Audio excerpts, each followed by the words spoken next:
즐거운 추수감사절 날입니다. 오늘 하나님이 우리 공동체에 주시는 말씀은 마태복음 13장 31절에서 33절입니다. 짧은 구절인데 우리 한 목소리로 읽고 시작하도록 하겠습니다. 시작. 또 비유를 들어 이르시되 천국은 마치 사람이 자기 밭에 갖다 심은 겨자씨 하나 같으니 이는 모든 씨보다 작은 것이로되 자란 후에는 풀보다 커서 나무가 되매 공중의 새들이 와서 그 가지에 깃들 있느니라. 또 비유로 말씀하시되 천국은 마치 여자가 가루 서말 속에 갖다 넣어 전부 부풀게 한 누룩과 같으니라. 아멘. 이번 주는 미국과 캐나다 교회가 그리고 한국 교회가 추수감사절로 섬기는 주일입니다. 이 설교는 제가 2년 전에 한번 비슷하게 한 적이 있는데 특별히 이 설교의 내용이 제가 참 좋아하는 내용이라서 다시 정리해서 여러분에게 전해드리길 원합니다. 듣지 못한 분들도 있고 해서 다시 한번 들으신 분은 다시 새기면서 들으시면 좋겠다 합니다. 생각합니다. 이제 추수감사절이면은 익은 곡식과 이제 열매를 추수하는 것을 감사하는, 또한 우리 영적으로 봐서는 한 해 동안에 맺었던 많은 영적 열매들에 대해서 감사드리는 그런 날이 되겠습니다. 식물로 보면은 햇빛과 비와 공기와 흙과 또 다른 많은 영양소를 주신 하나님의 은혜, 그리고 농부들의 노력으로 인해서 모든 곡식과 열매가 자라고 또한 이 사람들이 이것을 추수하게 됩니다. 자, 그러면은 이 식물들은 그런데 하나님 나라는 어떻게 자라는가 하는 것에 대해서 여러 가지 설명이 13장에 있는데 그 중에 하나가 이 겨자씨 비유입니다. 오늘 겨자씨 비유를 통해서 그 나라가 한 개인 안에서 어떻게 자라서 하나님 나라가 이 세상에서 확장되는가에 대해서 같이 한번 보도록 하겠습니다. 31절과 32절 같이 읽겠습니다. 시작. 또 비유를 들어 이르시되 천국은 마치 사람이 자기 밭에 갖다 심은 겨자씨 하나 같으니 이는 모든 씨보다 작은 것이로되 자란 후에는 풀보다 커서 나무가 되매 공중의 새들이 와서 그 가지에 깃들 있느니라. 아멘. 먼저 이 비유의 뜻에 대해서 잠깐 다시 살펴보면은 이 겨자씨라는 것은 전에 설명한 대로 직경이 그래봤자 1mm 내외의 아주 작은 씨인데 자라면은 한 2, 3m 정도 키가 크는 2년생 이제 그 초본식물, 즉 뭔가 하면은 무나 배추나 상치 같은 그런 풀이다 하는 얘기입니다. 풀인데 2, 3m 정도 자라니까 굉장히 크게 자라는 거죠. 그래서 씨의 크기는 굉장히 작은데 마가복음 4장 32절에서는 이것을 뭐라 그랬는가 하면은 땅 위에 모든 씨보다 작은 것이라고 얘기를 했습니다. 이것은 그냥 아주 작다는 얘기지 물리적으로 무슨 담배 씨보다 더 작고 이런 거는 아닌 것 같습니다. 하지만은 아주 작다라고 얘기하고 있고, 그 다음에 32절에 이 아주 뭡니까 풀보다 커서 나무가 되매 그랬는데 이것은 모든 다른 풀보다 크다는 얘기지 다른 나무보다 더 크다는 얘기는 아니죠. 그죠? 성경에서 보면은 레바논의 백향목은 여러 수십 미터 자라는 건데 이것은 기껏 해봤자 2, 3미터 자라니까 뭐 아주 엄청나게 큰다 이런 얘기는 아닌 것 같습니다. 그래서 우리가 이제 이 세상에서 살아가면서 하나님 일을 할 때 이 세상을 뒤덮을 만한 어떤 위협을 남기겠다. 뭐 이것은 하나님이 정해 주시면 하겠지만은 그러지 않고 우리가 할 수 있는 것은 이 겨자씨 비유에서 본 것 같이 정말로 우리 안에서 조그마한 데서 시작해서 풍성하게 열매 맺으면 되는 것이지 엄청난 어떤 그런 야심을 가지고 할 일은 아니다라는 생각을 합니다. 하지만은 오늘 비유에서 보는 것 같이 별것 아닌 작은 씨가 그 밭에서 큰 풀, 큰 나무로 자라는 것 같이 어떻게 보면 하나님 나라도 예수님을 영접한 별것 아닌 작은 사람 한 사람을 통해서 그 나라가 자라간다라고 우리가 볼 수 있습니다. 역사적으로 우리가 그걸 볼 수 있고 또 우리 현실 안에서도 바로 볼 수 있습니다. 예를 들어 보겠습니다. 2000년 기독교 역사를 이끌어온 시작은 보잘것없는 갈릴리의 11사람 제자였잖아요. 우리 그거 다 잘 알잖아요. 그죠? 그래서 바울은 고린도전서 1장에서 우리 중에 지혜로운 자가 많지 않고 능한 자가 많지 않고 문벌이 좋은 자가 많지 않다 그랬습니다. 지혜로운 자, 정말로 뛰어난 사람이 많지 않고 능한 자, 뭘 아주 잘하는 사람, 뭐 설교를 잘하든지 뭘 잘하는 사람 별로 많지 않고 문벌이 좋은 자, 학벌이 좋든지 아니면 집안이 좋든지 돈이 많든지 이런 사가 많지 않다. 전혀 없는 건 아니죠. 전혀 없는 건 아닙니다. 예수님 제자들도 당시 지식인이나 고위관료가 주로 돼 있던 게 아니라, 물론 이런 그 사람들도 몇 명 있었지만은 대부분은 어부나 세리 같은 세상이 보기에는 미련한 자와 약한 자와 천한 자와 멸시받는 자, 이런 자들이 예수님 제자들의 주종을 이루었다라고 볼 수 있습니다.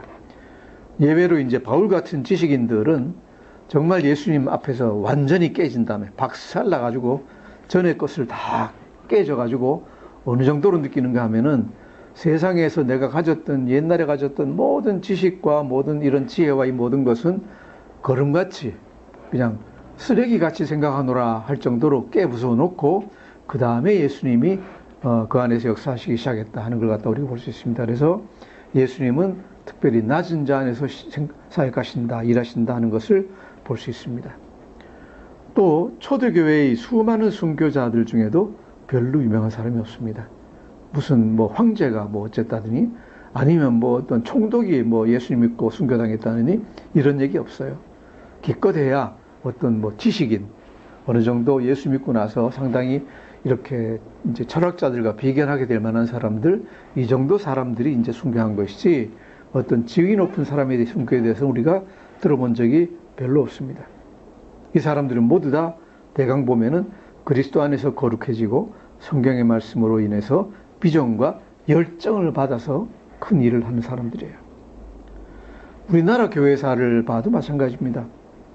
한국 최초의 교회는 소래교입니다라는 글에서 제가 이제 이걸 봐서 소개를 하는데, 조선 말기에 서상륜이라는 사람, 제가 몇 번 얘기를 했죠. 왜냐하면 제가 이분을 참 좋아합니다. 좋아하고 이분의 전기를 읽음으로 말미암아 제가 이제 예수님 섬기는 것을 갖다가 더욱 굳건하게 마음먹은 계기를 만든 분 중에 하나이기도 한데, 그분의 얘기에 대해서 제가 읽겠습니다. 전에도 한번 들은 적이 있겠지만은 다시 한번 기억을 되살리면서 한번 들어보십시오.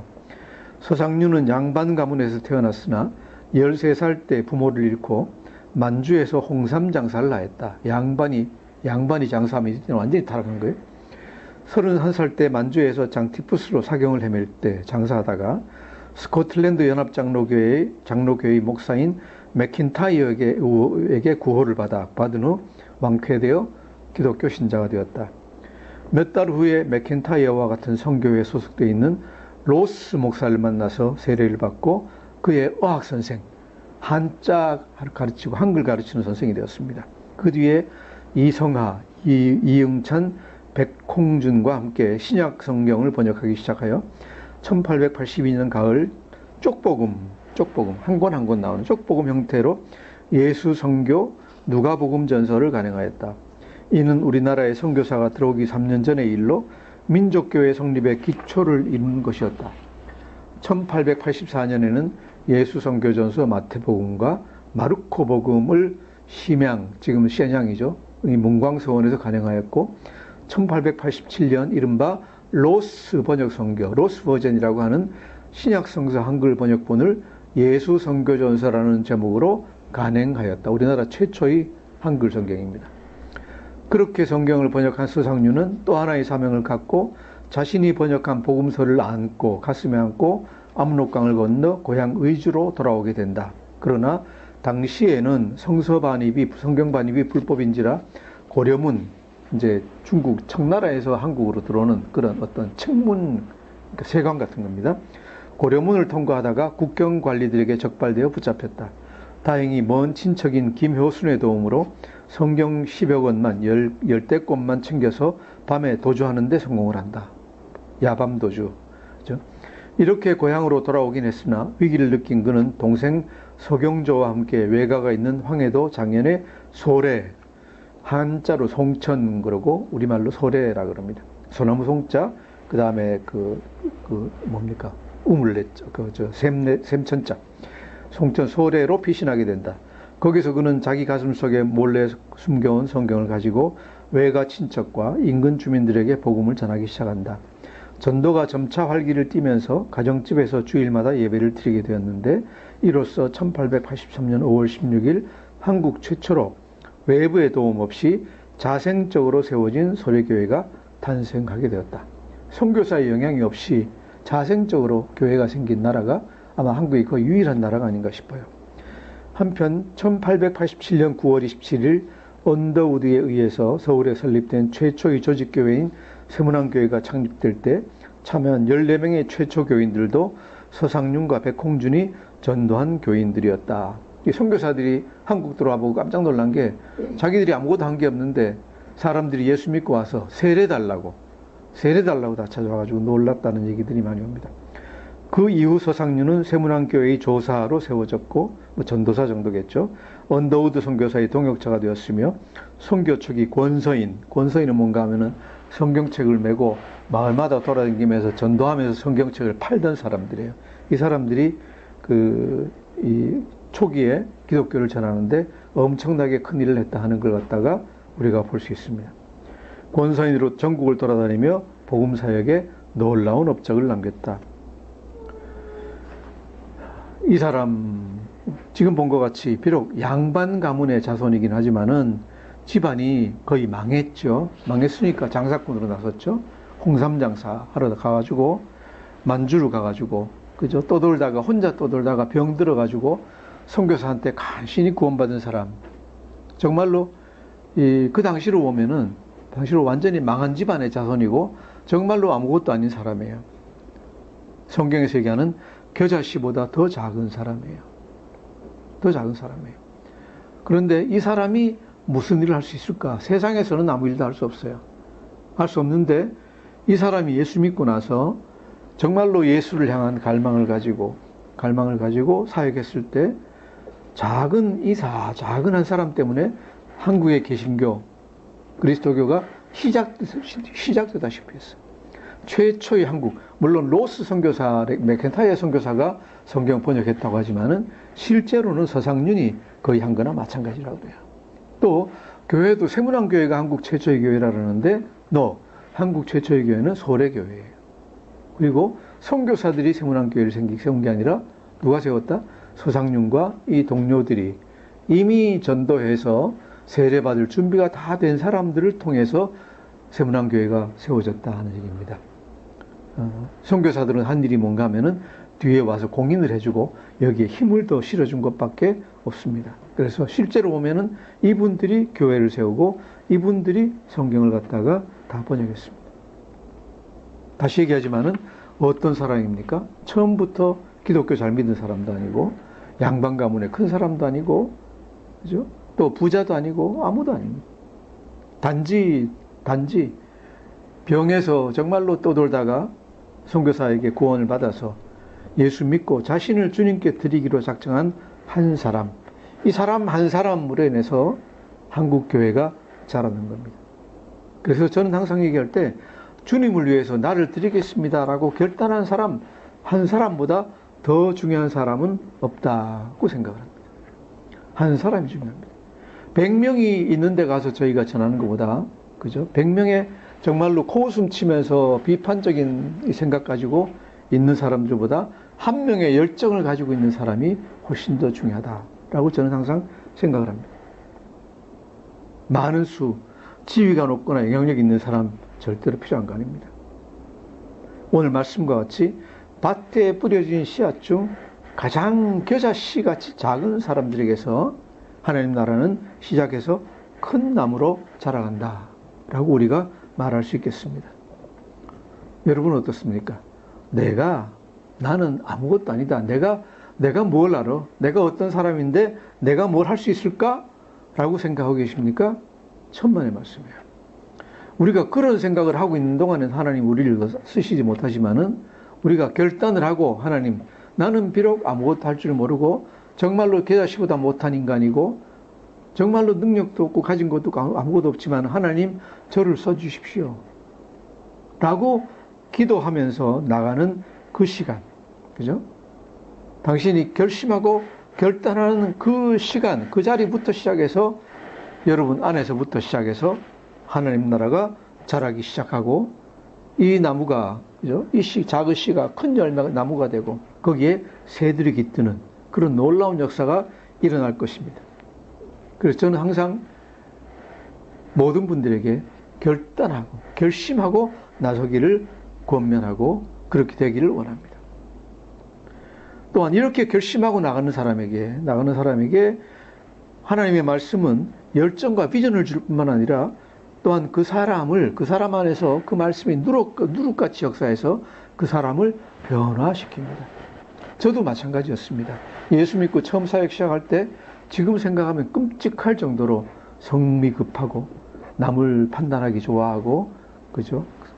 그런 사람이었어요. 성격이 남들이 보면 좀 개떡 같다. 저 사람 열심히 일하는데 왜 저렇게 개떡 같을까 성격이 라고 생각했을 분이 많았을 것 같아요. 그런데 말씀이 우리 안에 열정이 있으면 말씀이 우리 안에 들어와서 우리를 갖다 변화시킨다. 33절 같이 읽어보겠습니다. 33절 시작. 또 비유로 말씀하시되 천국은 마치 여자가 가루 서말 속에 갖다 넣어 전부 부풀게 한 누룩과 같으니라. 아멘. 우리의 변화를 위해서 무엇이 중요합니까? 내가 변화되기 위해서 중요한 게 어디에 가야 돼요?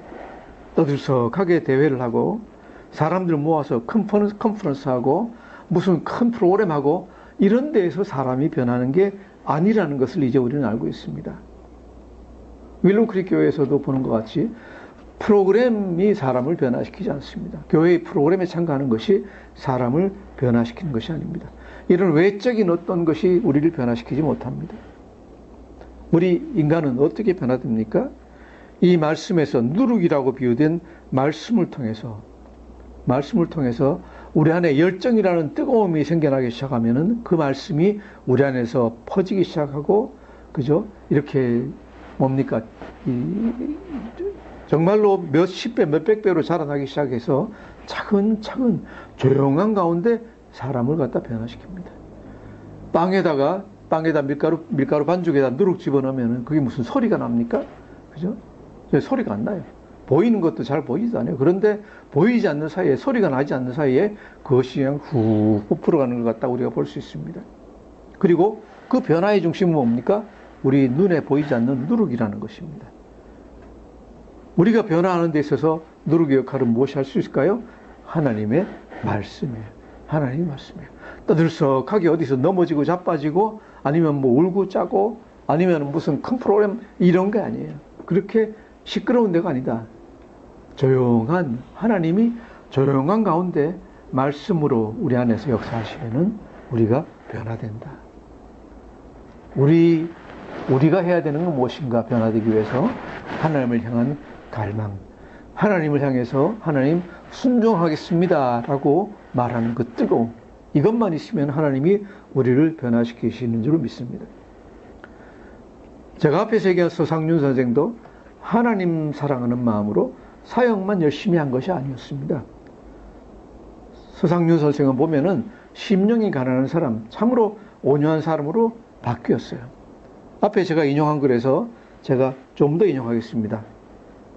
마지막에 어떻게 되었느냐, 이분이 한국교회 이렇게 씁니다. 한국교회 선교 역사에 초석, 기초를 놓으면서 선구자의 삶을 사신 서상윤은 1925년 12월 16일 76세를 일기로 76세의 나이로 하나님의 부르심을 받고 하나님 나라를 갔습니다.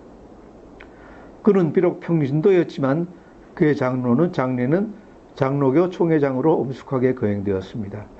평신도의 장례를 장로교 총회장으로 예우한 것은 전례에 없는 특별한 일이었습니다. 한편 그의 동생 서경전은 장로교 평양신학교 1회 졸업생 7명 중에 한 사람입니다. 자, 무슨 얘기입니까? 이렇게 성경을 번역하고 한국 최초의 교회를 세우고 세문안 교회 세우는데 결정적인 역할을 한 분이 죽을 때까지 어떤 직분을 가지고 있었는가? 어떤 직분이었는가? 목사가 아니라 평신도였다. 자신이 전도한 동생도 목사 안수를 갖다 받고 신학 공부하고 했는데 자신은 평생을 평신도로 살았다. 교회에서 평신도 중에도 장로라도 되십시오 그러고 장로 직분 주겠다고 몇 번이나 권유했는데 아니요, 저는 장로 될 자격이 없습니다. 그러고 한사코 이걸 갖다 받지 않았어요.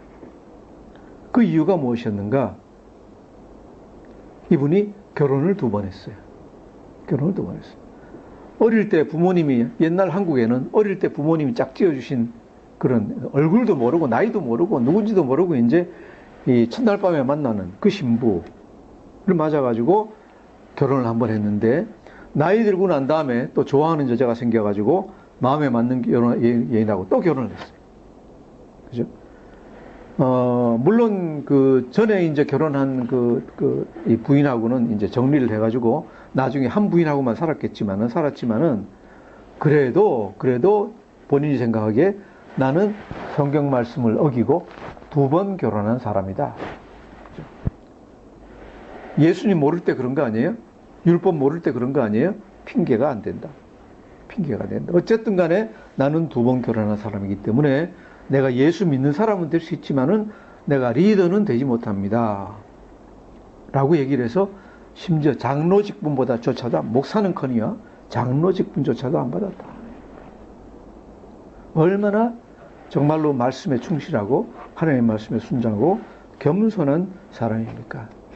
왜 이렇게 겸손하게 되었습니까? 결혼 2번 하는 사람이 마음속에 뿌려진 복음의 씨앗이 이 사람을 갖다가 이렇게 변화를 시킨 겁니다.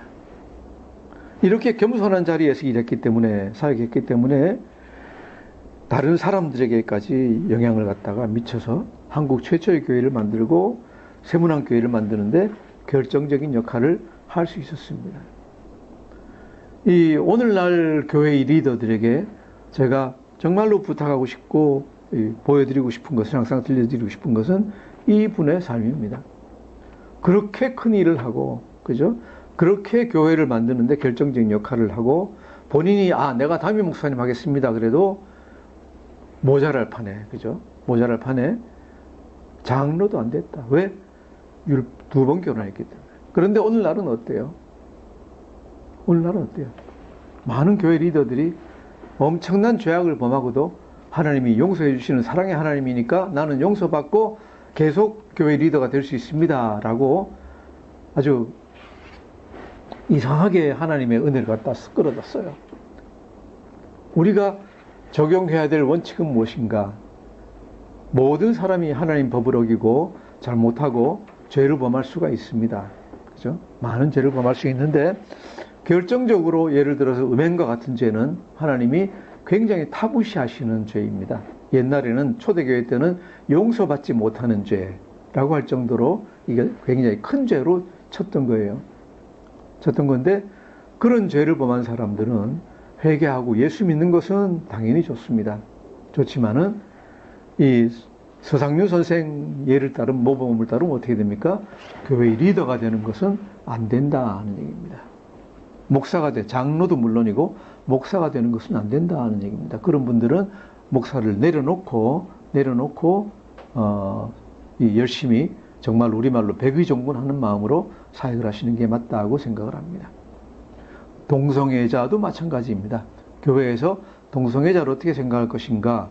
큰 죄지만은 우리가 그들을 사랑하고 받아주고 하나님 말씀으로 고치려고 노력할 겁니다. 하지만은 그분들을 리더로 세우지는 못한다. 영국 교회나 미국 교회가 잘못하고 있는 것이 무엇인가? 그들을 사랑하는 것은 좋지만은 그들을 사제로 세우고 추기경으로 세우고 이런 일을 하는 것은 아주 잘못이다라고 저는 믿습니다.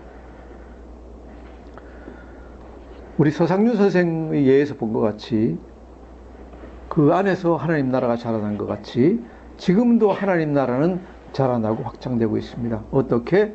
보잘것없는 우리 안에서, 우리를 통해서 하나님 나라가 자라날 것입니다. 다른 통로가 없습니다. 하나님은 인간 리더를 통해서 역사하시고 우리를 통해서 하나님 나라를 확장시켜 나갑니다.